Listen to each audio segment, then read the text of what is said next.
Good afternoon. I'm Mai Rodriguez. Today on Newsfeed at noon, the Philippines and Indonesia set to sign a deal today that could bring home convicted OFW Jane Veloso before Christmas. U.S. President-elect Donald Trump names former PayPal COO David Sachs as his artificial intelligence and crypto czar. Boxing legend Manny Pacquiao elected to the International Boxing Hall of Fame. And Pantone unveils its color of the year for 2025.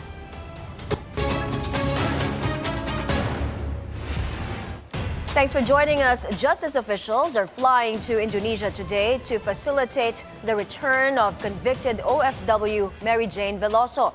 An Indonesian official says she could be back in the Philippines before Christmas. Let's get details from Hannah T. Hannah, what can you tell us?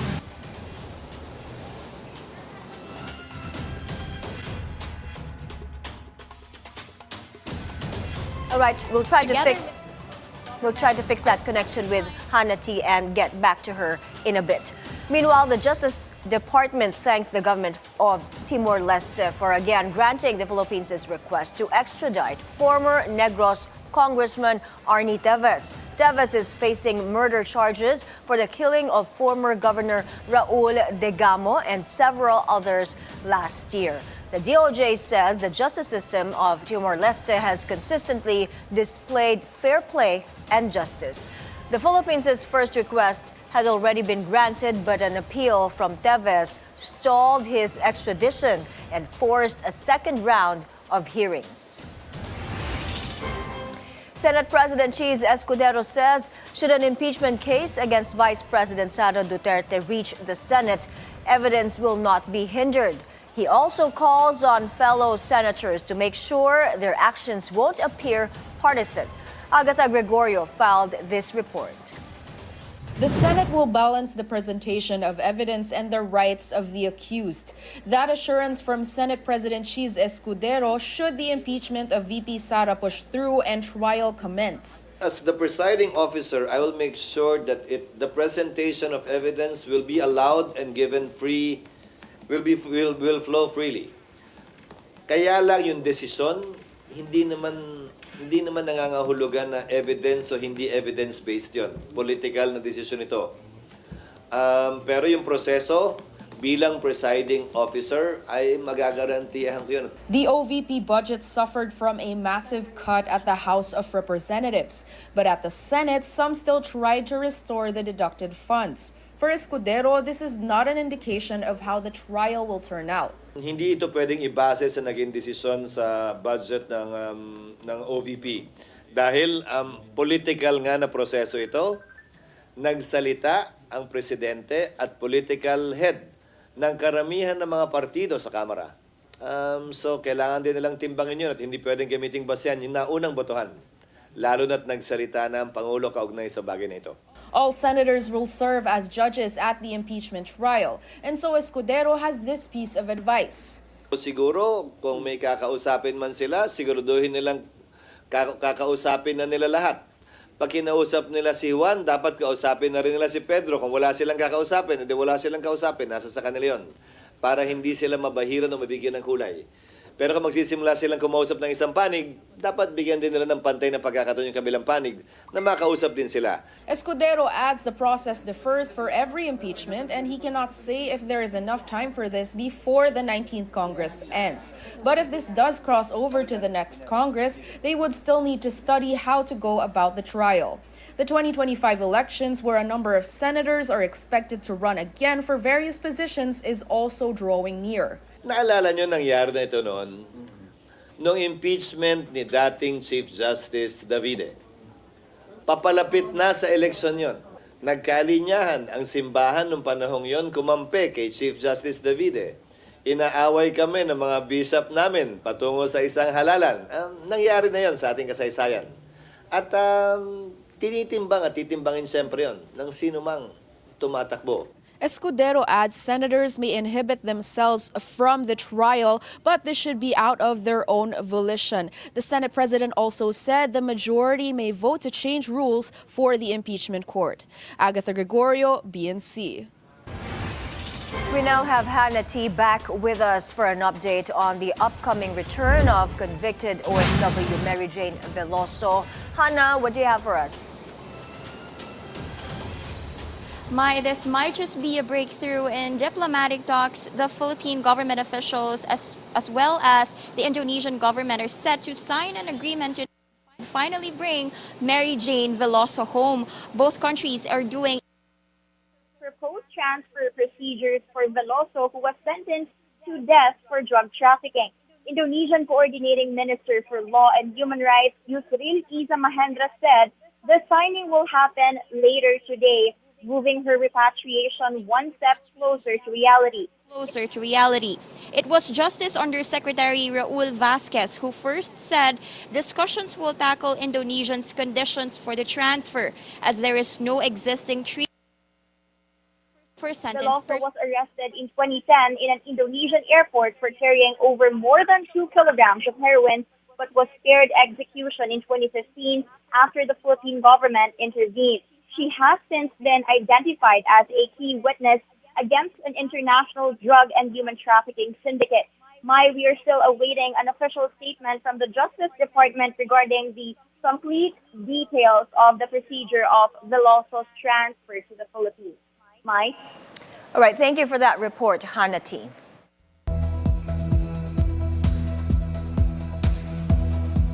Turning now to the manhunt in New York for the suspect in the fatal shooting of United Healthcare CEO Brian Thompson. Authorities have released a new photo of the gunman with a clear view of his face. They're still determining his motive. Thompson was gunned down outside the Hilton Hotel Wednesday. The words "deny, defend, and depose" were carved into the shell casings found at the scene. The words evoke the title of a book critical of the insurance industry published in 2010. A $10,000 reward is up for anyone who can give information that will lead to the suspect's arrest. U.S. President-elect Donald Trump names former PayPal COO David Sachs as his artificial intelligence and crypto czar. Trump said Sachs will be tasked to create a legal framework for the crypto industry. He will also lead the Presidential Council of Advisors for Science and Technology. Trump, who once labeled crypto a scam, embraced digital assets during his campaign. Bitcoin broke $100,000 for the first time Wednesday as investors bet on a friendly U.S. administration to cement the place of cryptocurrencies in financial markets. The holiday season in D.C. is officially on. For the last time as President of the United States, Joe Biden lit the national Christmas tree in Washington. First Lady Jill Biden was notably absent, though, as she was on a diplomatic trip in the Middle East. Merry Christmas, everyone. Merry Christmas. This Christmas tree lighting is one of my wife Jill's favorite events. So she truly regrets not being here tonight. Merry Christmas, America. Merry Christmas to all of you. May God bless you all. And may God protect our troops. Thank you, thank you, thank you. For over 100 years, the tree lighting tradition has marked the start of the Christmas season in the U.S. Capitol. Meghan Markle makes a rare public appearance in Beverly Hills to support her friend, filmmaker and producer Tyler Perry. But her husband, Britain's Prince Harry, was not in attendance. Perry received the Paley Honors Award at the star-studded Beverly Hills Gala. Meghan and Harry are close friends of Perry's, staying with him when they first moved to the U.S. Perry is also godfather to their daughter, Lilibet. Up ahead, Beatles legend Paul McCartney is honored in a specially minted coin collection. That and more when Newsfeed at Noon returns. Stay with us.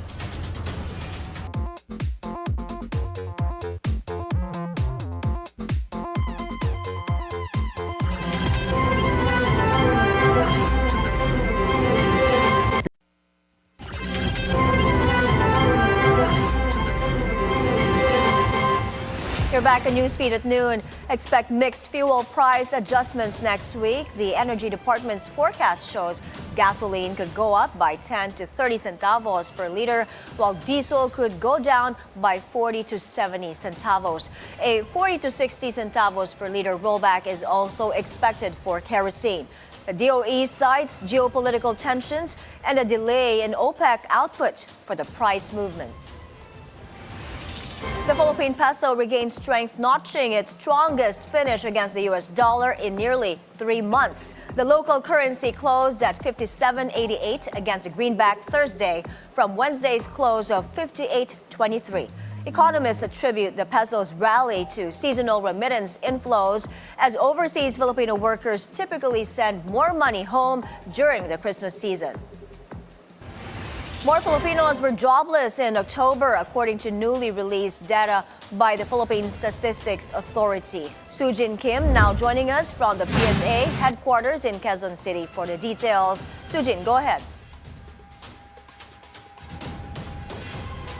The country's unemployment rate climbed to 3.9% in October, according to the Philippine Statistics Authority. This means that around 1.97 million Filipinos were jobless for the month. The latest unemployment rate increased by 0.2% from the 3.7% figure in September. Meanwhile, employment rate slid to 96.1%, with 48.16 million Filipinos having gainful employment or working their own businesses. On average, employed persons worked 41 hours per week. Underemployment in the country also increased to 12.6% from 11.9% in September. This means more than 6 million out of the 48.16 million employed individuals said they desired to have additional hours of work in their current job or to have an additional job altogether. Services continue to be the top sector in terms of employment, with agriculture and forestry subsectors seeing the largest uptick of 265,000. In terms of average daily pay, Filipinos in armed forces operations leads with about 1,300 pesos. Meanwhile, MAPA anticipates a slowdown in employment participation due to the series of weather disturbances. National Economic and Development Authority Secretary Arsenio Balisacan says the government will continue to implement both demand and supply side measures to generate quality employment, and that they expect the recently enacted Create More Act to generate additional income opportunities. And those are latest updates from Quezon City. Back to you, Mai. Thank you for that report, Sujin Kim.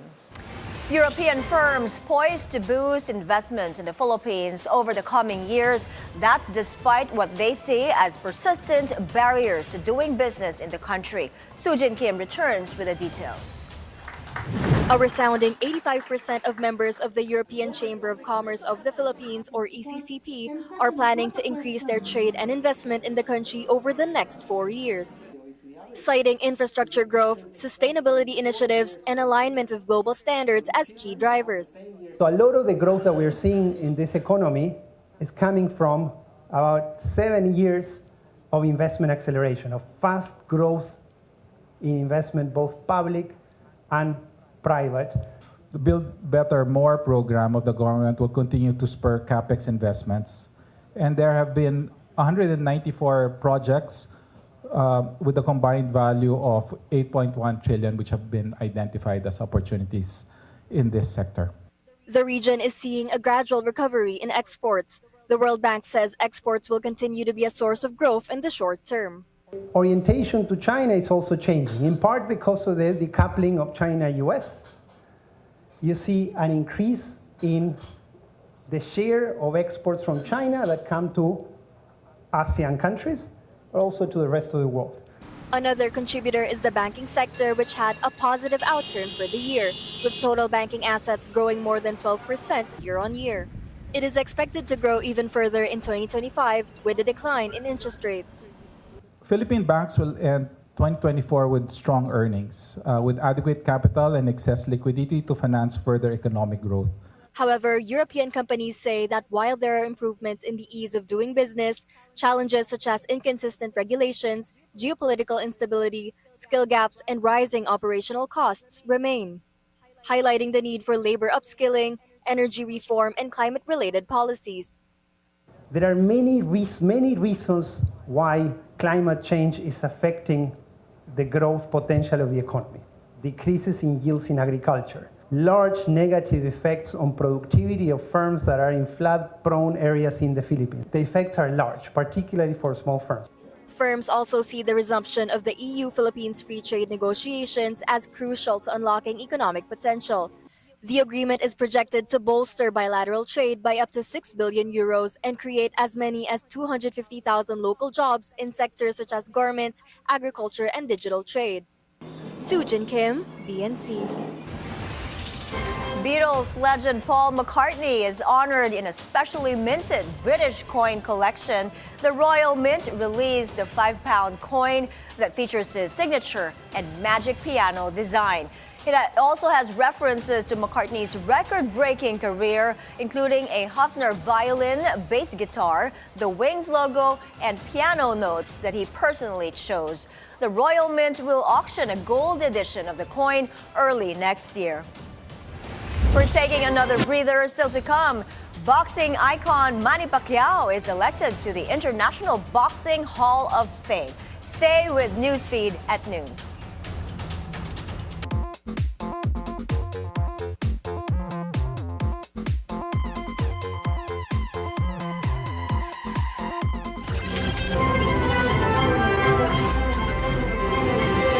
In the world of business, expansion is inevitable.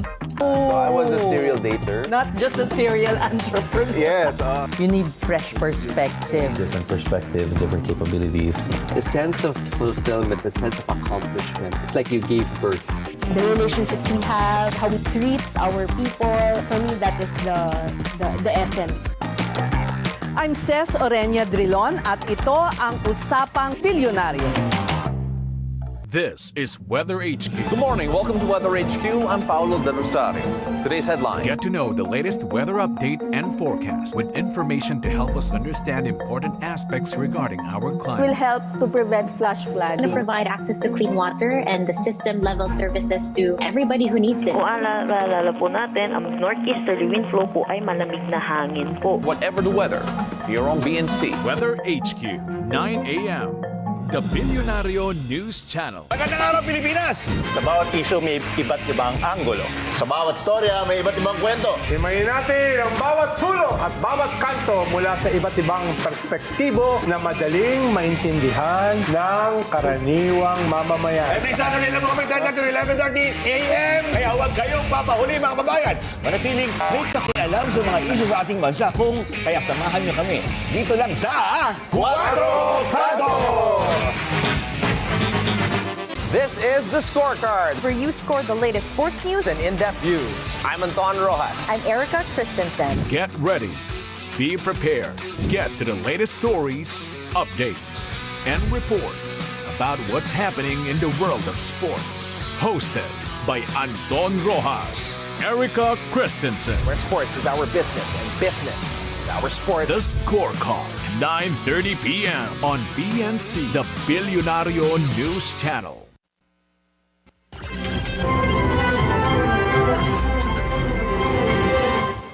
You're still watching Newsfeed at noon. Another huge milestone for Filipino boxing legend Manny the Pacman Pacquiao. The 45-year-old Pacquiao has been elected to the International Boxing Hall of Fame's class of 2025. The former senator describes this as a wonderful Christmas gift. He adds that throughout his career as a professional fighter and a public servant, it has been his goal to bring honor to the country. Induction weekend takes place on June 5 to 8. Pacquiao is the only 8th division champion in boxing history. From one Pinoy pride to another, Olivia Rodrigo releases not just one, but 2 vlogs documenting her first visit to the Philippines. In the first video, Olivia showcases herself eating Filipino food, biking around Intramuros, and visiting a non-profit organization dedicated to healthcare. The second video features highlights from her concert at the Philippine Arena last October. At the end of the show, the Filipino-American singer could not help but be sentimental. I was just thinking about my family the whole time. I don't know, it's just beautiful, and I'm so grateful, and I'm so grateful that everyone came. and it was so much fun. And I just feel like the luckiest girl that ever lived. Thanks for watching. This is not a drill. Filipino Midzi, your favorite K-pop girl group, is coming back to the Philippines. ITZY will welcome 2025 in the country as the headliner for Bonifacio Global City's New Year's Eve party. The event will be held on December 31st at the 5th in Bonifacio High Street. Other performers include Sara Geronimo, Rico Blanco, and Juan Carlos. ITZY last went to the Philippines in August for their Born to Be concert at the Mall of Asia Arena. And before we go, Pantone unveils its color of the year for 2025. It picked Mocha Mousse, describing the hue as a mellow brown infused with a sensorial and comforting warmth. The Global Color Authority says Mocha Mousse brings to mind cacao, chocolate, and coffee, appealing to the desire for comfort. It adds the color is sophisticated and lush, but is an unpretentious classic at the same time. What a rich color. And those are the news this hour. I'm Mai Rodriguez. Keep it here on BNC, the Bilyonaryo News Channel. Good afternoon.